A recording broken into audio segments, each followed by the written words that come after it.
Hello and welcome again. This is Chuck.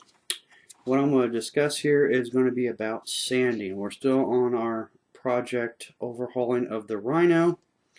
This is one of the tracks. You can take a good look here. It's pretty messed up. And that's to say it nicely. We're not worried about this hole. Don't worry about the hole. The vehicle will cover it up. You'll never see it. What we're going to do here, we're going to start off with like an 80 grit sandpaper-ish. And all I want to do is get around and knock down a lot of the high spots is all you're going to do. So it's just simple, just medium pressure. And you're just going to grind away until you get it relatively smooth.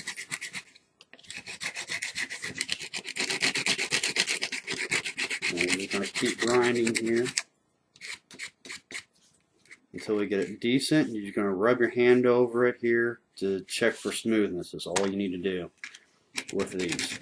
Sometimes when you go heavier, generally your 80 grit is going to be about as heavy as you're going to do. Now when you use the 80 grit, you're going to put scratches into the model. Just letting you know that now. That's why we're using this on the back side of this. I'm not using it on the front. The top piece here where everybody's going to see it, or you're going to see it the most at. So once again, just knock this stuff down. It doesn't take much when you got a heavy grit sandpaper. 180, it doesn't take much. Now you can use wood sandpaper, you can use metal sandpaper, you can use sandpaper made for paint. It doesn't really matter. If you're starting out, what I would suggest is go with the packs. They come in packs. This one here happens to be used to be a pack of, I believe it was either a 120 or 140 with a 150 and a 180 in it. They're made for medium to heavy. They've got a heavier, a medium, and a light. It's made for removal of light scratches. So this is a lot less. You can almost hear that. It's not as grippy as, say, even my pad here. Pad's really good if you got a large surface and you need to knock it down real quick.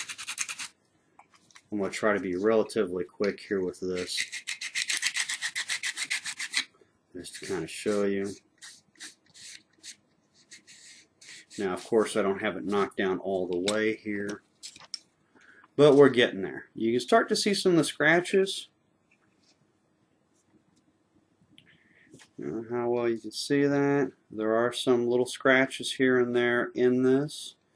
So just to avoid these scratches, to make them like I got off here, this might be a spot where obviously it looks like this was the back of the Rhino at one point in time, where that cutoff is at. So what you'd want to do is go down, and you can just use your hand to figure out how rough it is. Alright, this is about a 400 grit, and I'm just going to kind of sand that, more like buffing really. You're almost buffing out the scratches, making them less visible, knocking them down. Because when you have sandpaper, sandpaper goes over and puts these lines in it, and you take another grit and it's going to start slowly knocking these down till they're little nubs. Okay, kind of like little nubs like this. Now if you keep knocking it down, it's going to be almost baby smooth. The further down or the higher the number of the sandpaper, the smoother it's going to be. So if you're going for a high-end model, go all the way down. I mean, I got like 4,000 here. I mean, you go down to almost paper smooth. So just keep that in mind as you go along. Once again, files are really good. You know, they're really good for making. I normally use them to get in tighter spots, like here on the top of the Rhino here, where the exhaust stacks are at, or around little areas where I don't want to mess up and take off something that I don't want to. And once again, most of it's going to require rebuffing. Now, when you take off this green stuff, you're going to notice little holes back in it too. So you're going to have to go back and refill, resand, refill, resand, refill, resand till you're happy.